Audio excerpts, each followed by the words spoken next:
Primera a los Corintios, capítulo 15, desde el versículo 1 hasta el 20. Recordándole, esta noche no tendremos actividad de home. Primera a los Corintios, capítulo 15, verso desde el 1 hasta el 20. Además os declaro, hermanos, el evangelio que os he predicado, el cual también recibisteis,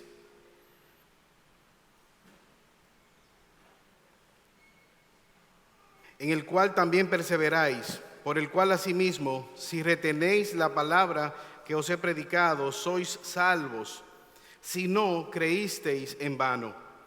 Porque primeramente os he enseñado lo que asimismo recibí, que Cristo murió por nuestros pecados, conforme a las Escrituras, y que fue sepultado y que resucitó al tercer día, conforme a las Escrituras, y que apareció a Cefas y después a los 12, después apareció a más de 500 hermanos a la vez, de los cuales muchos viven aún y otros ya duermen.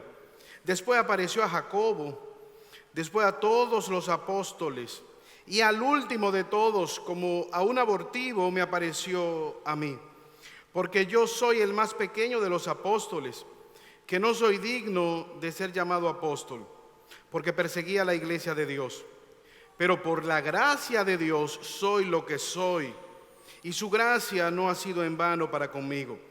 Antes he trabajado más que todos ellos, pero no yo, sino la gracia de Dios conmigo.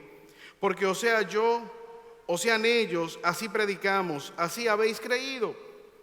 Pero si se predica que Cristo que resucitó de los muertos, ¿cómo dicen algunos entre vosotros que no hay resurrección de los muertos? Porque si no hay resurrección de muertos, tampoco Cristo resucitó. Y si Cristo no resucitó, vana es entonces nuestra predicación, vana es vuestra fe, y somos hallados falsos testigos de Dios, porque hemos testificado de Dios que Él resucitó a Cristo, al cual no resucitó. Si en verdad los muertos no resucitan, porque si los muertos no resucitan, tampoco Cristo resucitó. Y si Cristo no resucitó, vuestra fe es vana, aún estáis en vuestros pecados. Verso 18. Entonces también los que durmieron en Cristo perecieron. Si en esta vida solamente esperáramos en Cristo, somos los más dignos de conmiseración de todos los hombres.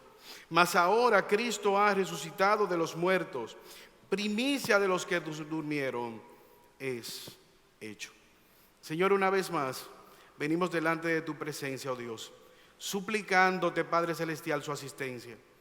Ayúdanos, oh Señor, para proclamar esta verdad, para proclamar tu palabra, para proclamar a viva voz que tú, oh Dios eterno, resucitaste a Cristo de los muertos. Esperanza gloriosa para aquellos que han muerto en tus caminos. Esperanza gloriosa para aquellos que estamos vivos. Ayúdanos, oh Señor. Sobre todo, oh Dios eterno, te suplico por aquellos que pudieran estar en este lugar y no han venido a novedad de vida. Dales el convencimiento de pecado. Tráeles a novedad de vida, porque te lo pedimos por los méritos de Jesús. Amén. El domingo 23 de mayo del 2021, aproximadamente a las 2:30 de la tarde, pasó un accidente. Un grupo de personas, 32 para ser más exactos, estaban en lo que ellos habían denominado un día de recreación en el teleférico de Puerto Plata. Y cuando el teleférico había arrancado y estaba aproximadamente en la mitad del trayecto, hubo un desperfecto y estas personas literalmente se quedaron suspendidas en el aire. Que no cunda el pánico, como decía el superhéroe, el Chapulín Colorado. Ellos esperaron, escuchando y confiando la voz del operador que les decía: hemos tenido un fallo eléctrico. En los próximos minutos el teleférico seguirá su recorrido. Pasó una hora, pasaron varias horas, no hubo respuesta, no hubo movimiento. Ahora a mí me llama la atención las personas que estaban ahí. Había desde niños en brazos de sus padres hasta adultos, ancianos en aquel lugar. Todos tenían una misma condición. A pesar de la diferencia de edad, a pesar de la diferencia de planes, quizás algunos no se conocían, quizás tenían algunas diferencias económicas, pero todos tenían un problema en común. Estaban necesitados de ser rescatados. ¿Quién podrá ir en rescate de ellos? Se escuchó una voz, el operador habló y dijo: miren, ahí hay una soga, abran una puerta que está en el fondo, que está en el piso del funicular, de la cabina, tiren esa soga y desciendan por ahí. Ellos abrieron la puerta, vieron el hoyo profundo y dijeron: esa no va a ser la alternativa. No vamos a bajar, no sabemos si esa soga si va a ser resistente, la distancia no nos ayuda, no vamos a bajar por ahí. Gracias a Dios en su misericordia, ellos fueron rescatados, todos y cada uno, tarde en la noche o más bien en la madrugada del otro día. Ahora, la Biblia nos muestra que todos los seres humanos tenemos una condición peor que quedarnos suspendidos a miles de metros de altura y sin esperanza de ser rescatado. La Biblia habla de esa condición: muertos espirituales, necesitados de alguien que venga y nos rescate de nuestra mortandad espiritual, de la paga de nuestro pecado. ¿Quién podrá venir a rescatarnos? ¿Cuál es el problema? Que la persona que nos rescate tiene que cumplir con las condiciones establecidas por Dios para nuestro rescate. Primeramente, nunca debe haber pecado. Tiene que ser santo sin haber pecado. Y desde Génesis 3 en adelante, como hemos dicho en otras ocasiones, todos somos pecadores. Pero al mismo tiempo tiene que ser provisto por Dios para venir en nuestro rescate, a destruir a los enemigos que han venido como consecuencia del pecado de la humanidad. ¿Cuáles son esos enemigos? La muerte. En Adán todos pecamos y como pecamos, la paga del pecado es la muerte. Destruir el diablo que incitó a Adán y que sigue incitando a la humanidad. Pero al mismo tiempo, ¿quién será aquel que puede perfectamente representarnos delante de Dios? No hay muchos nombres, hay un solo nombre: Jesucristo el Mesías. Jesucristo, no solo el que vivió de manera perfecta delante de Dios el Padre, no solo el que murió, sino también el que resucitó, el que se levantó de la tumba. Y este capítulo 15, 58 versículos nos están hablando acerca de la resurrección de Jesucristo. El más largo de los capítulos de la primera carta a los Corintios, dedicados a una doctrina: Cristo el Mesías, Cristo aquel que resucitó. Y esta doctrina es de vital importancia. Esta enseñanza, esta afirmación de la iglesia es de vital importancia, porque al igual que el corazón bombea sangre al cuerpo, esta doctrina, esta enseñanza de la resurrección sostiene todo lo que es el cristianismo. La resurrección es el eje alrededor del cual gira el cristianismo. Sin la resurrección de Cristo, nuestra fe simplemente es algo nostálgico. La resurrección de Cristo hace la diferencia entre la verdadera fe, entre el cristianismo y todas las demás religiones. Jesús enseñó a sus discípulos que Él es el camino, que Él es la resurrección y que Él es la vida.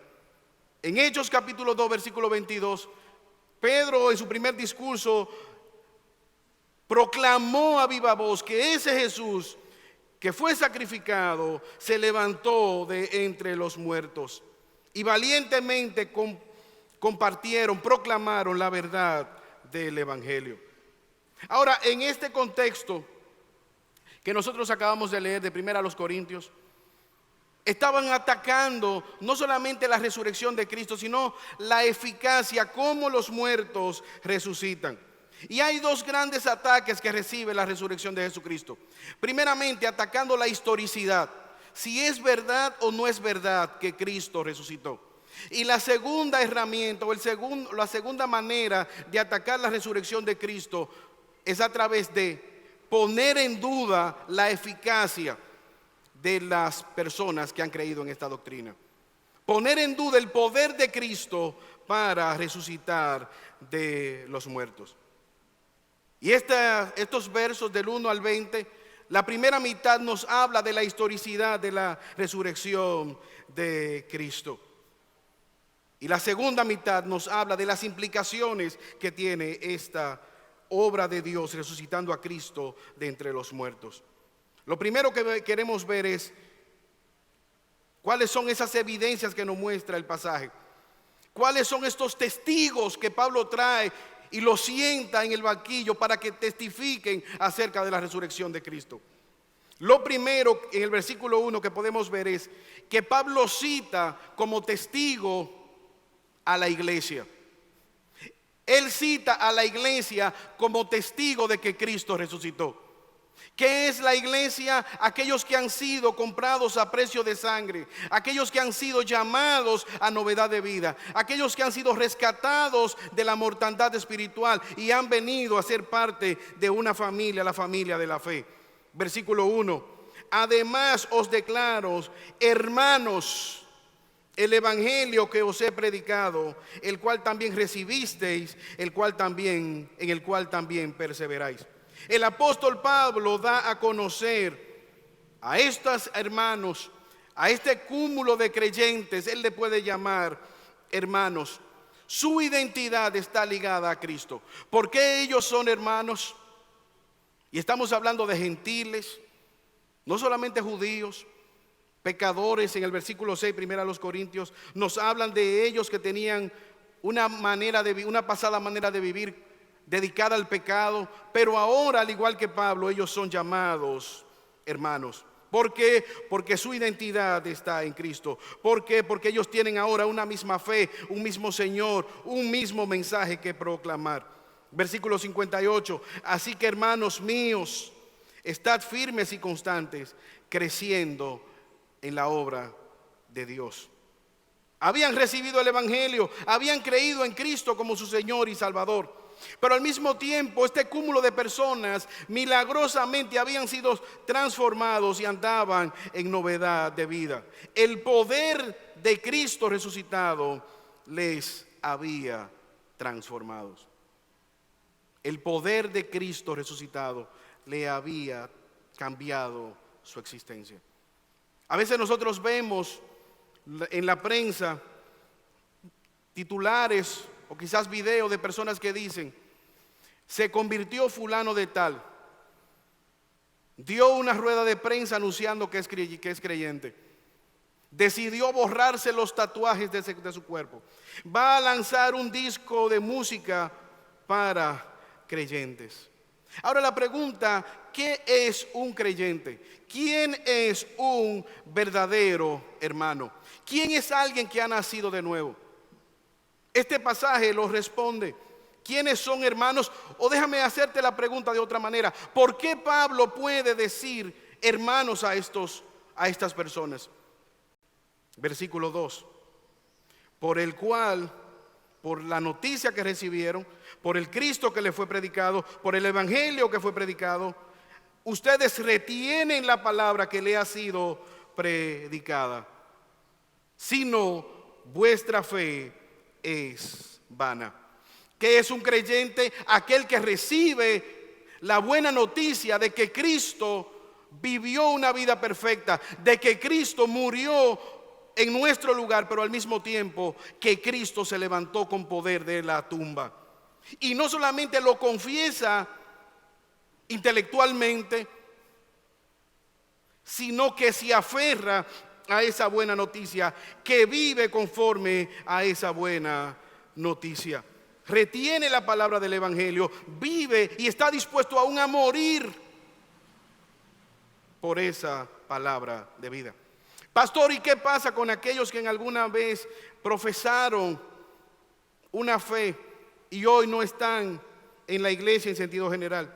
La parábola del sembrador responde: El sembrador salió a sembrar, tiró la semilla, que es el evangelio. Una cayó en buena tierra y fructificó. Otra cayó entre espinos y eventualmente los espinos ahogaron el árbol que nació. Y así sucesivamente. La red es lanzada al mar, Mateo capítulo 13, verso 47 al 50. Se sacan peces que son aprovechables y otros que son descartados. Jesús habló de dos puertas, dos caminos. Uno que va a la condenación eterna y otro estrecho que algunos van caminando hacia la vida eterna. La fe no es un mero intelectualismo religioso. La fe salvadora es aquella que nos lleva a una novedad de vida. Ahora, nosotros hablamos de apartarnos o de no estar congregados en un solo local. No nos estamos refiriendo a una persona que cambia de ciudad y se congrega en otro lugar, o que cambia de país. Nos estamos refiriendo a una fe falsa, a una fe vana, como dice el versículo 2. Alguien que pensó haber creído y no creyó. A una fe como la que define Santiago en el capítulo 2, versículo 19, atribuible aún a los demonios, que quienes creen, y no solamente creen los demonios, también ellos tiemblan. ¿Qué pasa con aquellos que no tienen este tipo de fe o que la han abandonado? Demuestran que realmente su fe no es verdadera. Como lo detalla el versículo 3. ¿Cuál es el mensaje? Cristo murió, fue sepultado y resucitó. ¿Qué había logrado la resurrección de Cristo en estos hermanos? Una novedad de vida. Salieron de la ceguera espiritual. Por el poder del Cristo resucitado, ellos estaban unidos ahora como la familia de la fe. ¿Qué es una iglesia local? Es un grupo de pecadores a los cuales Cristo ha salvado, los cuales se ven a sí mismos como pecadores y claman a Cristo por misericordia, confiando en la obra que Él llevó en la cruz del Calvario. Ahora Pablo da un paso de avance. No solamente él cita el testimonio de los creyentes, sino que también él cita el testimonio del Antiguo Testamento. Versículo 3. Porque primeramente os he enseñado lo que asimismo recibí, que Cristo murió por nuestros pecados conforme a las Escrituras, que fue sepultado y que resucitó al tercer día conforme a las Escrituras. Pablo ahora llama a la misma Biblia. Hermanos, Pablo era bíblico. Pablo dice: lo que yo estoy predicando me fue enseñado. Hermanos, si hay alguien que tiene un testimonio sólido, un testimonio contundente, un testimonio retante de ser perseguidor de la iglesia, si hay alguien que tiene un background de prodigios poderosos, naufragio, látigos, mordedura de serpientes venenosas, es el apóstol Pablo. Y Pablo se limitó a proclamar el evangelio como él lo había recibido. Cristo murió por nuestros pecados conforme a las Escrituras, fue sepultado y resucitó. Es una enseñanza autorizada por Dios. Nuestro hermano Alexander leía Salmo 22, un salmo que habla de ese padecimiento de Cristo en la cruz del Calvario. Usted recuerda camino a Emaús, aquellos dos discípulos de Jesús, cómo iban. No, mira, ya se acabó todo, tú sabes, Jesús murió. Tristes. Ellos tenían la esperanza de que Jesús se iba a levantar, que Jesús era el Mesías. Iban hablando con Jesús resucitado, y Jesús le dice: ¿qué es lo que le pasa? Que lo veo tan cabizbajo. No, tú sabes que murió y eres tú el único que no lo sabe. Jesús les reprende y les dice: ustedes no saben, ustedes no leyeron la Biblia, ustedes no saben lo que dice desde Moisés, todo el Antiguo Testamento, cómo era necesario que el Mesías iba a sufrir, que el Mesías sería entregado en manos de malhechores, pero al mismo tiempo que resucitaría. Y ahí ellos tuvieron lucidez y pudieron entender que Jesús había resucitado. Pero al mismo tiempo el apóstol Pedro nos habla, citando el Salmo 16, de que Cristo había resucitado. Pablo y toda la iglesia primitiva proclamaba a viva voz la resurrección de Cristo. Hermanos, esto nos da a entender a nosotros que nuestra fe debe estar fundamentada en las Escrituras. El mensaje de Cristo resucitado es un mensaje que debe ser bibliocéntrico. Nuestra fe tiene más de 2000 años. Y por lo tanto, no estamos llamados a ser novedosos. Estamos llamados a ser fieles en la proclamación del Evangelio. Como le dijo Pablo a su hijo en la fe en 2 Timoteo capítulo 4, verso 1 y 2. Te encarezco delante de Dios y del Señor Jesucristo, que juzgará a los vivos y a los muertos en su manifestación y en su reino. Predica la palabra, insta a tiempo y fuera de tiempo, redarguye, reprende, exhorta con paciencia y doctrina. Pero Pablo llama ahora un tercer elemento a sentarse como testigo de la resurrección de Jesucristo. No solamente el testimonio de la iglesia, no solamente las escrituras. Él llama a los testigos presenciales, testigos oculares de primera línea que estuvieron ahí, que vieron a Cristo resucitado. Versículo 5, que apareció a Pedro, a Cefas, después a los 12, después apareció a más de 500 hermanos a la vez, de los cuales muchos viven aún y otros ya duermen. Después apareció a Jacobo, después apareció a los apóstoles. Testigos presenciales, Pedro, después los 12, 500 a la vez. Después apareció a Jacobo. Hermanos, ¿dónde estaba Pedro? Si usted recuerda el Evangelio de Marcos, Pedro había negado a Jesús. En Juan capítulo 21, versículo 1 al 3. Después que Pedro vio lo que pasó con Jesús, dice que estaban ellos juntos y Pedro dijo en el versículo 3, Juan 21, me voy a pescar.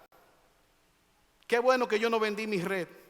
Qué bueno que yo tengo mi atarraya guardada en mi casa. Ya esto se acabó, hasta aquí llegamos. ¿Y qué hicieron los otros? No, Pedro, acuérdate que Jesús dijo que iba a resucitar. Eso no fue lo que hicieron.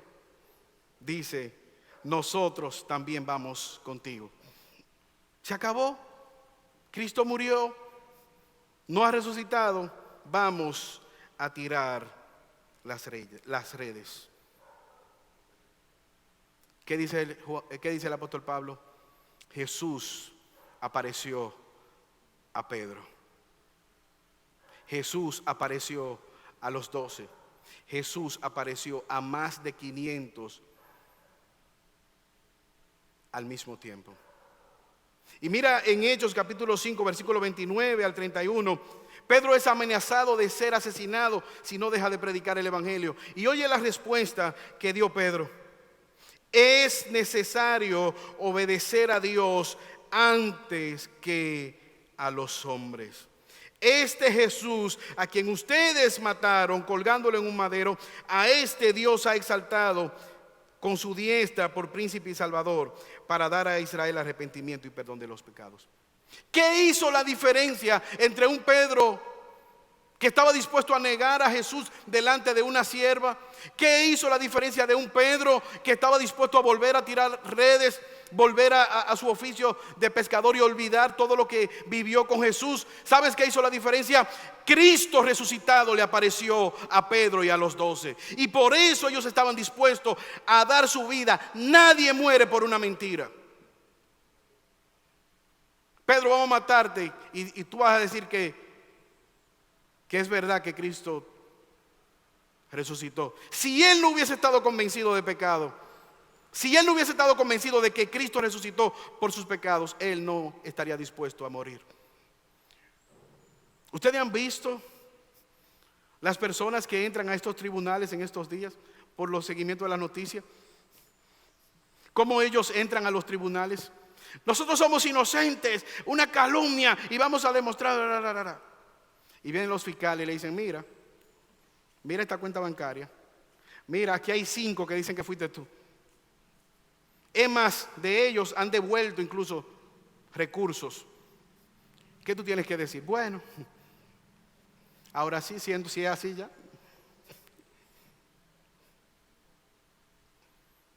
500 personas vieron en el mismo momento a Jesús.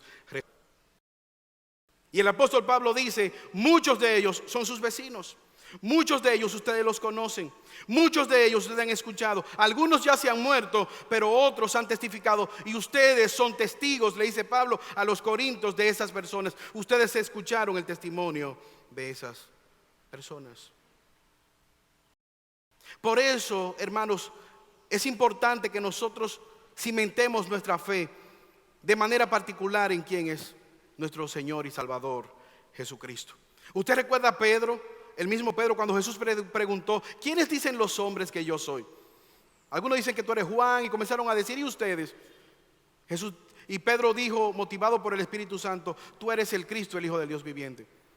Y ahí mismo Jesús dice: bienaventurado eres, Pedro, porque ese conocimiento no te lo dio carne ni sangre, te lo dio mi Padre.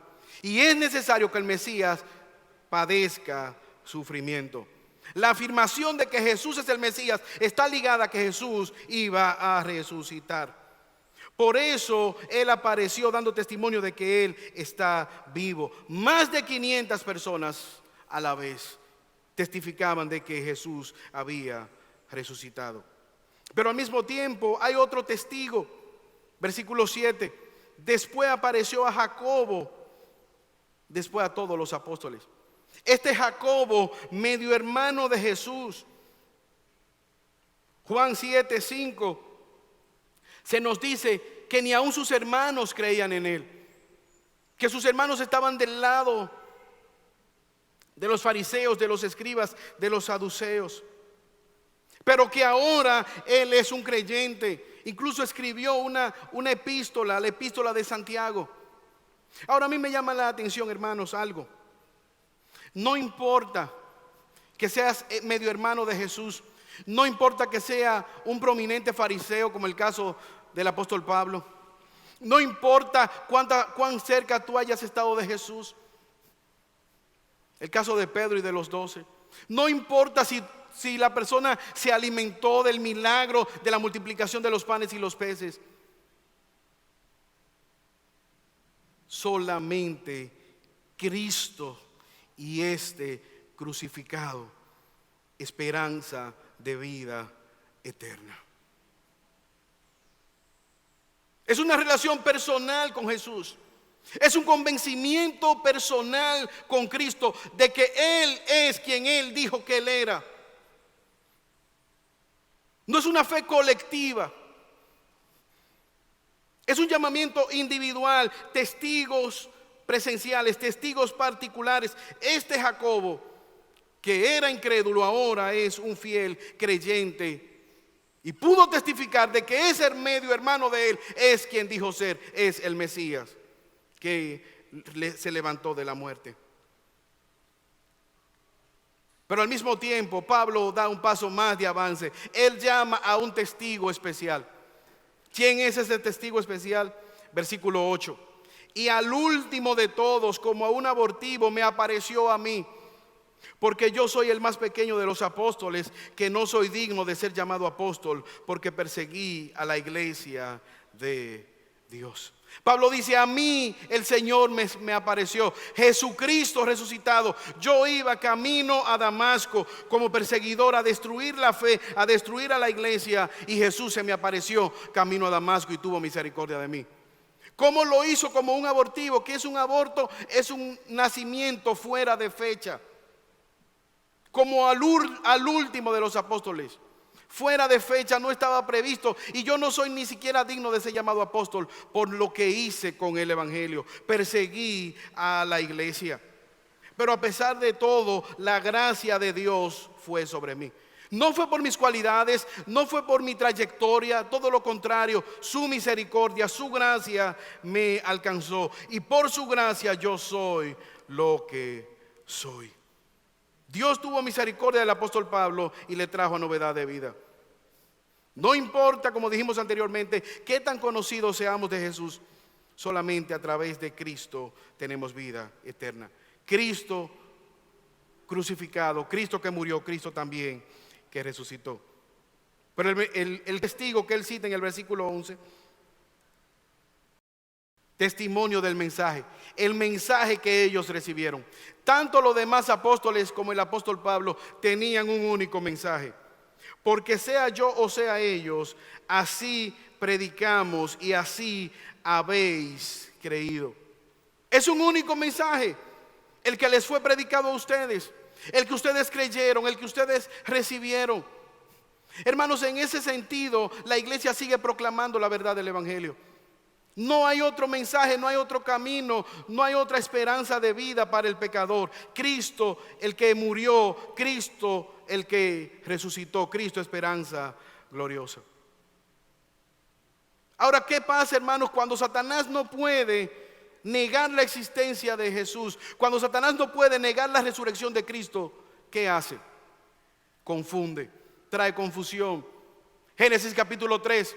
Dios es bueno y es evidente a Adán y a Eva. Un Dios misericordioso, creador, dador de vida, dador de alimento, que les ama. ¿Qué hace Satanás? Eso es innegable. Ahora hay algo, Dios no es tan bueno como ustedes creen. Él sabe que ustedes pueden ser igual a Él y no tener que someterse a su autoridad. ¿Qué les dice? Tuerce la verdad, engaña. Él es el engañador, Él es el padre de toda mentira. Y este es fundamentalmente el aspecto que los corintios estaban dudando. Y está bien, Cristo resucitó, y yo, ¿cómo voy a resucitar? ¿Qué va a pasar conmigo? ¿Vale la pena yo dedicar mi vida a proclamar el evangelio? ¿Vale la pena yo confiar en esta verdad? Está bien que Cristo como elemento histórico, como Salvador, pero ¿y yo resucitaré? Versículo 12.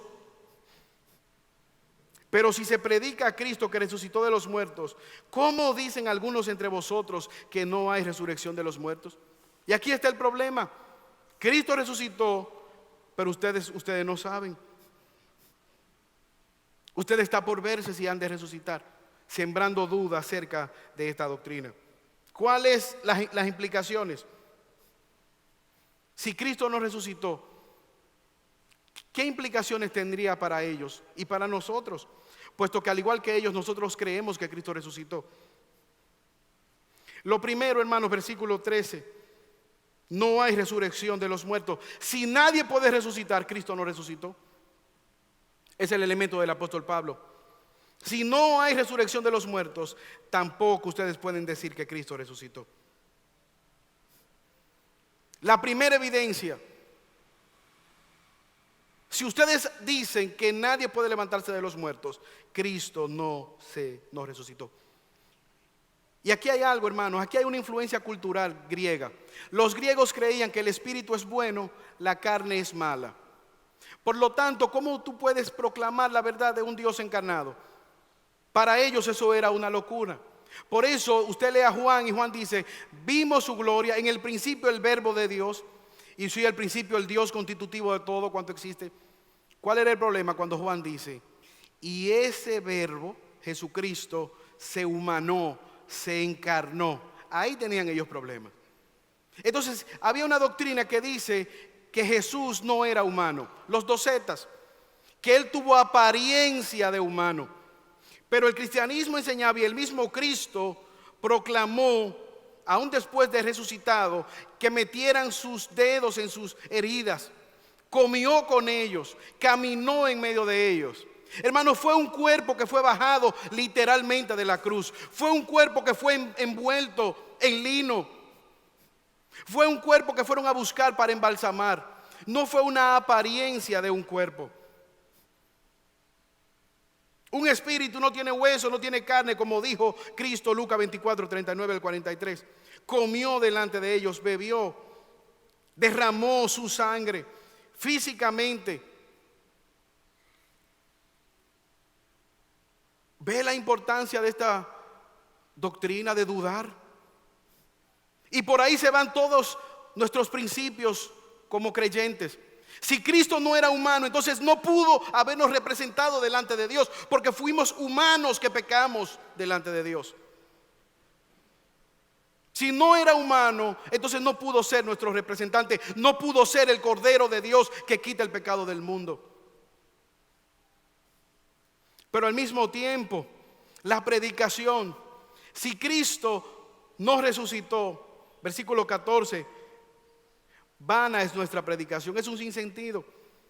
Y si Cristo no resucitó, vana es entonces nuestra predicación, vana es nuestra fe. Ustedes, ¿cuál es la buena noticia? Si Cristo no resucitó, ¿quién puede vencer la muerte? Sigue estando ahí la muerte, imbatible. ¿Cuál es esa predicación que ustedes traen? ¿Cuál es el gozo? ¿Cuál es la esperanza ante la muerte? ¿Cuál es la esperanza ante el acta de los decretos? Jesús no pudo haber conquistado ni el pecado, ni la muerte, ni el infierno. ¿Cuál sería la buena noticia? Es una fe vana, es una fe que no sirve para nada. No hay razón para proclamar la buena noticia si Cristo no resucitó, como creían algunos de ellos. Versículo 15. Y somos hallados falsos testigos de Dios. No solamente que el mensaje no sirve para nada, sino que ustedes, los creyentes, están levantando falso testimonio a Dios, porque le están atribuyendo algo que ustedes dicen que Él hizo y que Él no hizo. Versículo 15. Somos hallados falsos testigos de Dios, porque estamos testificando de Dios que resucitó a Cristo, el cual no resucitó, si en verdad los muertos no resucitan. Acordaos de que Pablo está siguiendo el argumento de ellos. Cristo resucitó, lo creemos, lo proclamamos. Pero Pablo dice, no se dejen engañar, porque si ustedes comienzan a aceptar que los muertos no pueden resucitar, si ustedes comienzan a aceptar que Cristo no tiene el poder de levantarle de los muertos, entonces ustedes están diciendo que hemos perdido nuestro tiempo predicando un mensaje, predicando un poder que no es tal. ¿Qué pasaría con ese listado de Hebreos 11? Esos héroes de la fe. ¿Qué pasaría con Enoc, con Abraham, con Moisés, con Rahab, con David, con los profetas que murieron pensando que serían levantados? Perdieron su tiempo, perdieron su vida. ¿Quién va a ir a ellos a decirle que no tendrán esperanza si Cristo no resucitó? Vano es el mensaje. Vana es la fe que ellos tuvieron si Cristo no resucitó. Pero al mismo tiempo, versículo 15, y nosotros somos falsos testigos, porque hemos testificado de un Dios, de que Dios resucitó a Cristo. Todos los que han proclamado, empezando por mí, por los apóstoles, por la iglesia primitiva, la historia de la iglesia completa. Si Cristo no resucitó, todas esas personas perdieron el tiempo. ¿Por qué iban a creer en ellos? ¿Por qué ustedes iban a creer en nosotros si Cristo no resucitó? Como dije anteriormente, nadie muere por una mentira. Nadie está dispuesto a morir para preservar una mentira. Ahora, hermanos, no solamente hay repercusiones históricas en el hecho de negar la resurrección de Cristo. Hay repercusiones particulares, personales. Versículo 16. Porque si los muertos no resucitan, tampoco Cristo resucitó. ¿Quién ha dicho anteriormente? Que nosotros tenemos esperanza contra el pecado porque Cristo resucitó. Pero si ellos aceptan esto, entonces nosotros seguimos en el pecado. No tenemos esperanza ante Dios. Como dijo Jesús en Juan 8:21, si no vienen a mí en fe y arrepentimiento, en vuestros pecados moriréis. Versículo 18, entonces también los que murieron en Cristo perecieron. No solamente nosotros, dice Pablo, no tendríamos esperanza, sino que también aquellos que murieron en Cristo perecieron sin ningún tipo de esperanza. Ve la importancia del argumento de Pablo de la resurrección de Cristo. Ve por qué nosotros creemos y afirmamos que Cristo se levantó de los muertos. Pero al mismo tiempo los cristianos serían los más dignos de conmiseración, los más tontos de toda la historia. Versículo 19. Y si en esta vida solamente esperáramos en Cristo, somos los más dignos de conmiseración de todos los hombres. Es un texto citado, es un verso citado por los falsos testigos de Jehová. Ellos argumentan en función a este solo versículo que nosotros que proclamamos la verdad de la resurrección somos los más dignos de conmiseración. ¿Por qué? Porque estamos esperando a Cristo resucitado. Pero ellos nada más leen el versículo 19, pero no leen el 20. ¿Qué dice el versículo 20? Mas ahora Cristo ha resucitado de los muertos, primicia de los que durmieron es hecho. Hay consecuencias evidentes a la luz de este pasaje. Podemos clamar a viva voz que Cristo resucitó. No somos desdichados. No somos como aquellos que no tienen esperanza. No debemos andar cabizbajos porque Cristo, nuestro glorioso Salvador, resucitó de la tumba, evidenciando la aprobación de Dios el Padre. ¿Y qué logró Cristo con su resurrección? Bueno, hermanos, primariamente Cristo logró salvación para sus escogidos. Versículo 19, versículo 10 de Lucas 19. El Hijo del Hombre vino a buscar y a salvar lo que se había perdido. Mateo 1:21. Llamarás su nombre Jesús, porque Él salvará a su pueblo de sus pecados. Pero al mismo tiempo, hermanos, nosotros tenemos esperanza en medio de la muerte. Hebreos capítulo 2, versículo 14 al 15. Nos dice que Él vino a destruir por medio de la muerte a aquel que tenía el imperio de la muerte, esto es al diablo, y librar a todos los que estaban sujetos a servidumbre. Hermanos, qué esperanza gloriosa nosotros tenemos en Cristo Jesús de que venceremos la muerte. Pero al mismo tiempo, hermanos, qué tragedia en esta semana donde se celebra la obra, la muerte y resurrección de Cristo, donde se proclama la resurrección de Cristo. Que personas mueran, que sea un fin de semana trágico por accidentes de tránsito, por alcoholismo, ahogamiento, riñas, supuestamente celebrando que un día Cristo resucitó, ellos pierdan la vida. Por la resurrección de Cristo nosotros tenemos esperanza en medio de la muerte. Pero al mismo tiempo, porque Cristo resucitó, Él llamó a su pueblo la iglesia. Nosotros somos parte del cuerpo de Cristo. Porque de hecho en Efesios capítulo 5 dice la palabra de Dios que Cristo se entregó, murió para no solamente comprar un pueblo, no solamente para comprar una esposa, sino también para que esa esposa sea santa. Por medio de la obra de Cristo nosotros somos santificados. Tenemos poder para luchar eficazmente, confiando en los medios de gracia contra el pecado. Pero al mismo tiempo nosotros tenemos una esperanza gloriosa de que Él volverá a buscar a su amada iglesia. Cristo ha resucitado. Cristo nos da esperanza contra el pecado. Cristo nos hace testigos de su resurrección. Cristo nos libra del poder del pecado, del poder de la muerte, y nos manda también a ser portavoces de este mensaje. Yo leí una historia de C.J. Mahaney que narra en un libro llamado La vida crucéntrica. Y él dice que una niña fue y compró un loro. Le vendieron un loro en una tienda de mascotas. El loro no hablaba. Entonces ella fue donde el que le vendió el loro y le dijo, el loro no habla. Él le dijo, no, tiene que comprar una escalerita para que el loro suba, y cuando él comienza a subir y a bajar, él le empieza a hablar. Compró la escalerita, el loro no hablaba. Le dijo, no, mira, lo que tiene que hacer es comprarte un columpio pequeño en miniatura que se mece el loro. Compró el columpio, el loro no habla. Mira, a veces esos loros necesitan otro loro que sea decorativo para que entonces pueda iniciar quizás y decir algo. Un loro de plástico. La niña compró el loro de plástico, tampoco habló. Mira, lo que necesita es un árbol de plástico que tú le pongas en la jaula y él piense que está quizá en la sombra y pueda hablar. El domingo el dependiente llega a la tienda y ve a la niña llorando con la jaula del loro y le pregunta, ¿qué pasó? Ella dice, mira, el loro se murió. Y por fin dijo algo, no dijo nada. ¿Qué pasó? Aquella niña dijo, sí, el loro dijo algo. ¿Qué fue lo que dijo el loro? El loro dijo, ¿no venden alimento en esa tienda de mascota? Y es que ahí no venden comida. Y murió. Hermanos, la resurrección de Cristo es una piedra angular a nuestra fe.